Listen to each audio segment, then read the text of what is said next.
நாவல் பழத்த இனி சீசன்ல மட்டும் இல்ல. வருஷத்துல எப்ப வேணாலும் சாப்பிடலாம். எப்படி தெரியுமா? இந்த மாரி ஜாம் ரெடி பண்ணி வச்சுங்க. உடம்புக்கு ரொம்ப ரொம்ப ஹெல்தியான இத வீட்லயே எந்த வித ஆர்டிபிஷியல் கலரும் சேர்க்காம எப்படி பண்றதுன்னு பார்ப்போமா? இதுக்கு நான் 1/2 கிலோ நாவல் பழம் எடுத்திருக்கேன். நல்லா வாஷ் பண்ணிட்டு, விதைகள நீக்கிட்டு, அதோட பல்பிய மட்டும் மிக்ஸர் ஜார்ல போட்டு நல்லா நைஸா அரைச்சு எடுத்துட்டு வந்துருங்க. அரைச்சத இப்போ ஒரு நல்ல கனமான பாத்திரத்துல சேர்த்துட்டு, அடுப்ப லோ ஃப்ளேம்ல வச்சு நல்லா கிண்டி விடுங்க. ஒரு 1/4 கப்பு மட்டும் தண்ணி இதோட சேர்த்துக்கிறேன்.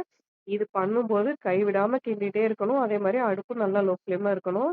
ஒரு சிட்டிகை அளவுக்கு நான் இதுல வந்து உப்பு சேர்க்கிறேன். 1/4 கப் அளவுக்கு சர்க்கரை சேர்க்கிறேன். உங்களுக்கு தேவையானா நாட்டு சர்க்கரை கூட கலந்துக்குங்க. நல்லா கைவிடாம கிண்டிட்டே வாங்க. சர்க்கரை இலக்கம் குடுத்ததும் ஒரு 1/2 மூடி லெமன இதோட பிழிஞ்சு விட்டுறலாம்.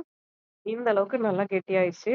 ஜாம் ரெடி ஆயிடுச்சான்னு பார்க்குறதுக்கு இந்த மாரி ஒரு கப்ல வச்சு இப்படி வந்து சாய்ச்சு பார்த்தோம்னா, ஒழுகி வராம இருக்கணும். திக்கா இருக்கணும். அதான் கரெக்ட்டான பதம்.